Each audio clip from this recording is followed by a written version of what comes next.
Mes chers amis, une petite histoire juste avant Shavuot qui va nous faire prendre conscience encore une fois quelle est la grandeur de cette soirée. Celui qui est prêt à servir Hachem, blitnaï, sans condition, Akadosh Baruch Hu s'occupera de lui sans condition. On raconte qu'il y a ici un gabaï d'une choule à Paris, très connu, je ne veux pas citer son nom pour ne pas dévoiler certaines choses, et donc lui a un fils unique. Ce fils unique fait partie des plus grands médecins ici à Paris.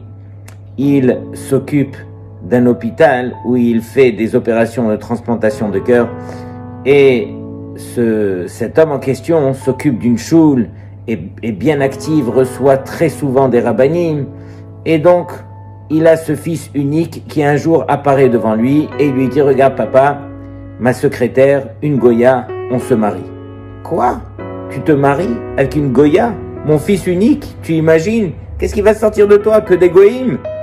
Et il lui dit « Papa, c'est soit tu te réjouis avec moi, soit tu ne feras pas partie de la partie, mais moi, dans tous les cas, je me marie avec elle. » Et bien sûr que le père, il a tout essayé, il a impliqué les membres de la famille, il a fait venir des rabbanim, il a fait tout ce qu'il pouvait, et le fils s'entête, je me marie avec la Goya.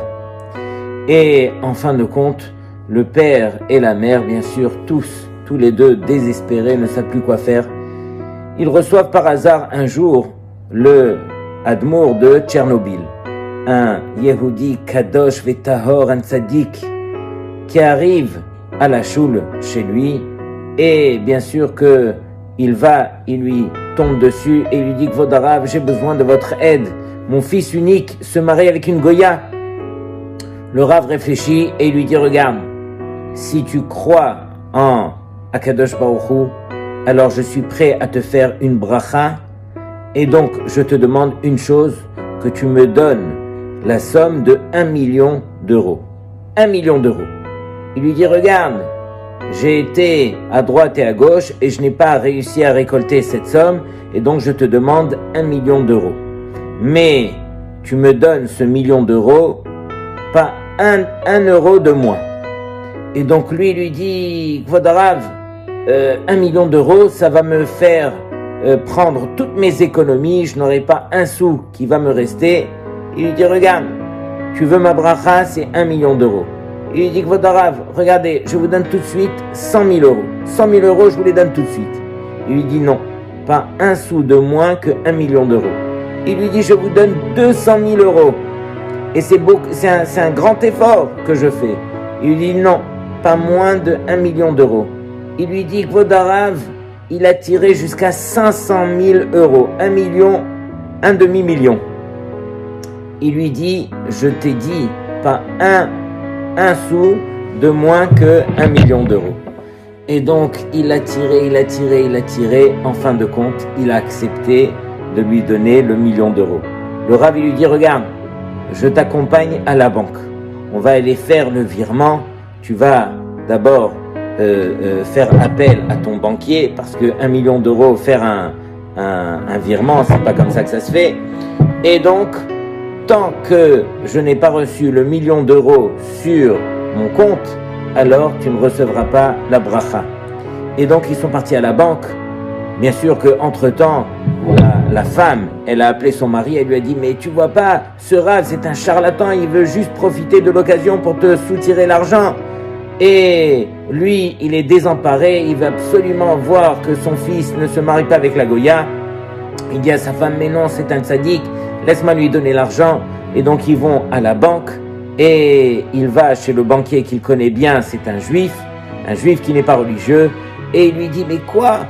Il attrape le Rav qui était avec lui à la banque, et il dit au Rav « Mais vous n'avez pas honte, vous allez lui prendre tout ce qui lui reste comme argent pour lui donner une bracha, mais c'est quoi cette bracha et tout ?» Le Rav n'écoute rien, il est dans son coin avec son sefer, avec son livre, en train de prier, en train d'étudier, et en fin de compte, le juif, il insiste auprès du banquier, et donc ils sont prêts à prendre tous les comptes d'épargne, tous les comptes personnels, et ils réunissent donc la somme de 1 million d'euros, et ils arrivent à la fin, il fait la dernière signature pour faire passer le virement.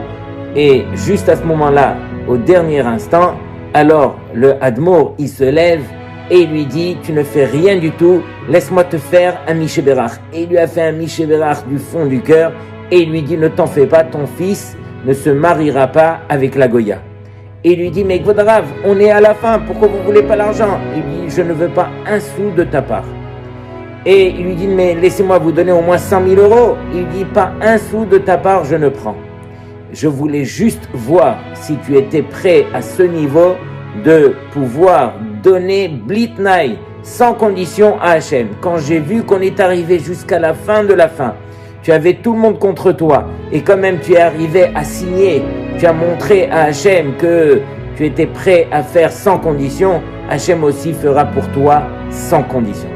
Rabotai, écoutez ce qui s'est passé. La nuit qui a suivi, alors son fils, il est monté sur un pont, il neigeait avec le verglas, il est resté en plein milieu du pont, il ne pouvait plus bouger de là, il appelle bien sûr Sakala, la Goya, et il lui dit, regarde, c'est le milieu de la nuit, je suis bloqué en plein milieu d'un pont, viens s'il te plaît pour me faire sortir de là. Et elle lui dit, mais quoi? Mais moi je me marie avec toi pour que tu prennes tes disponibilités, que tu sois, que tu fasses les choses de toi-même. Et toi tu m'appelles pour que je vienne t'aider, tout ça. Elle lui dit, mais qu'est-ce que tu veux que je fasse? C'est le milieu de la nuit, il n'y a personne qui peut venir m'aider et tout. En fin de compte, elle lui a dit, tu te débrouilles, c'est pas moi qui vais venir.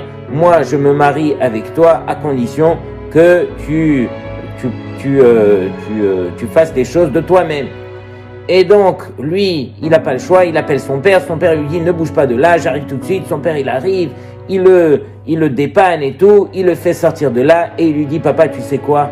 Je décide ce soir de ne pas me marier avec cette femme. Si déjà avant le mariage, elle n'est pas prête à m'aider, elle me dit, débrouille-toi, alors qu'est-ce que ça sera après le mariage? En fin de compte, il se marie pas avec elle, et il trouve une juive avec qui il s'est marié récemment.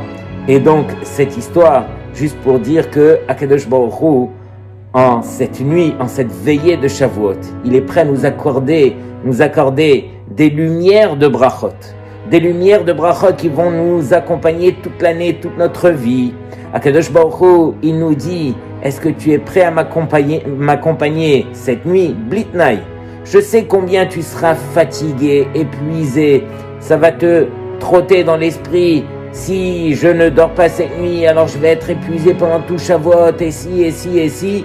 Et Akadosh Baruch Hu, il te dit, si tu me suis toute la nuit, et que le matin, tu seras épuisé pendant ta tefila, mais tu vas te renforcer, et tu feras la tefila comme il se doit, mila bemila, mot à mot, sache que je t'accorderai donc ces brachot blitnaï, sans aucune condition. Et ça, ce sont les paroles que Akadosh Baruch Hu, il nous accorde si on est prêt à le suivre, encore une fois, sans condition. Rabotai, Hag Sameach.